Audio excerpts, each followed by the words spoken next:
The Stupidity of Happiness. It's a wake-up call. If you're sitting here with me, I won't hand you a quick trick or a feel-good shortcut.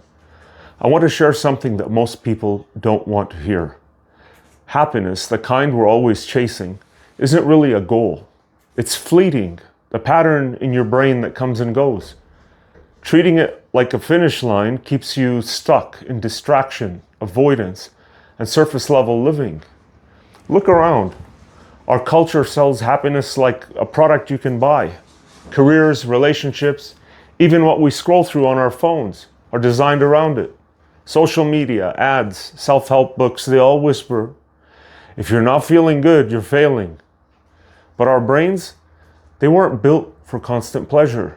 They were built to adapt, to face challenges, to grow.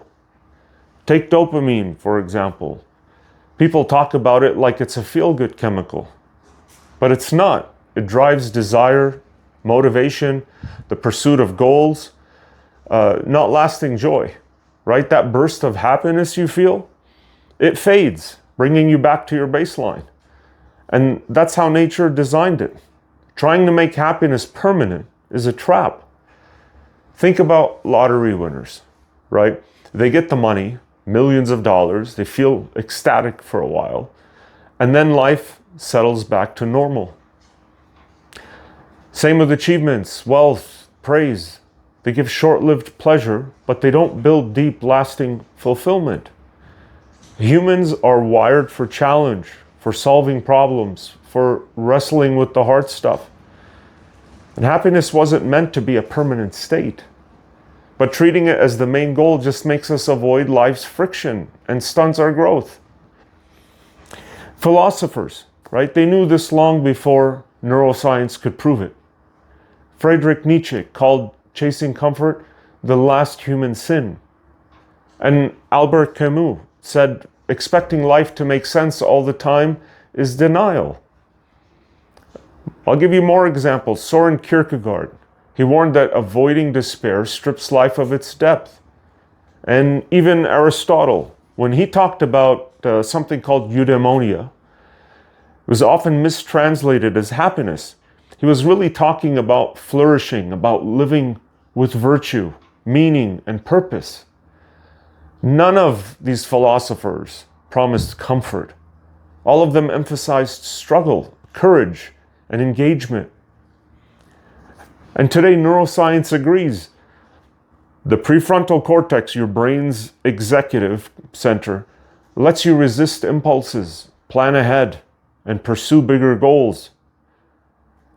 Pleasure gives you a momentary lift, but real fulfillment comes from these challenges, from meaningful work, from relationships that matter. It comes from autonomy, from mastery, from purpose. It comes from showing up even when it's hard. And there's something magical that happens when we push ourselves. The writer Mihaly, he called it flow. It's a state where time disappears and you're completely absorbed in what you're doing. Those who chase discomfort, those who chase comfort alone, collapse when life gets messy. And those who find purpose, they endure.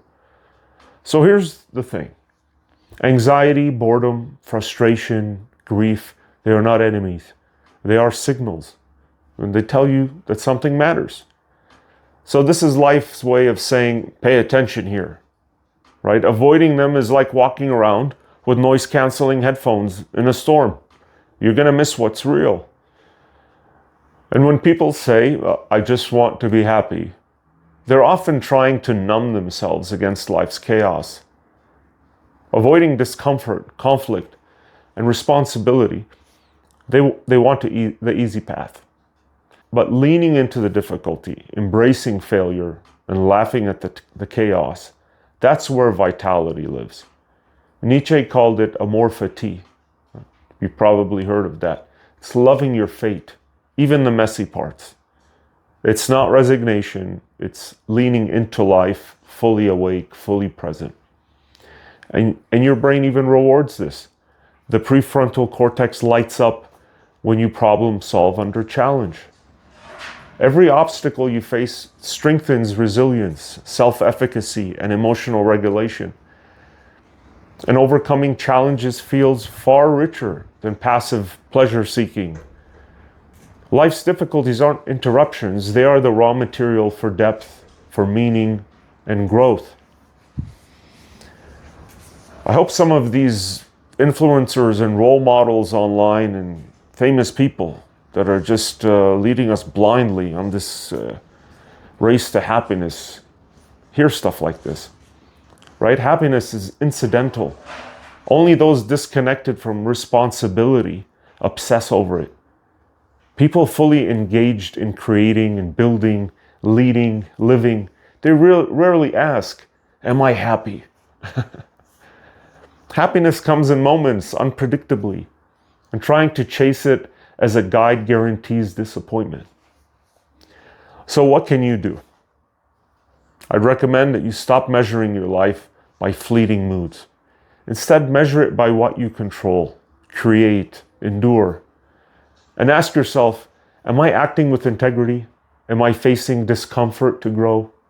Am I building skills, relationships, and meaning that last beyond today's pleasure? These are the questions that define a life worth living. So step into the discomfort. Let fear and frustration guide you. They're clues about what matters. And your brain grows stronger through effort. Your character, your spirit, your sense of aliveness. It all deepens when you embrace reality, not escape it. So life isn't here to feel good. It's here to be lived fully, with attention, courage, and deliberate action. Pleasure, it comes and goes. But engagement, meaning, mastery, these things endure.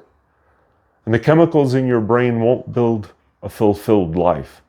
Your choices, your purpose, your presence will. So here's your wake-up call. You can keep chasing fleeting highs, or you can face reality and take responsibility for your growth. Life will be unpredictable, uncomfortable, and sometimes harsh, but leaning into it directly develops resilience, depth, and purpose.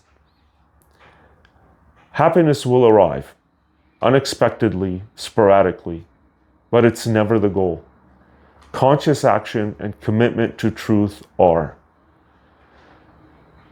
So I hope that you'll stop asking, am I happy? And instead start asking, am I awake? Stop seeking comfort and face reality. Let courage, effort, and presence guide you. Your brain, your character, and your spirit will grow stronger. And happiness will follow, not as a goal, but as the natural byproduct of a life fully lived. I hope you enjoyed today's message about the stupidity of happiness. They're doing all kinds of global surveys on this. It's nonsense. And if you found this talk useful, please share it with a friend. And thank you for joining me. And I'll see you on the next video.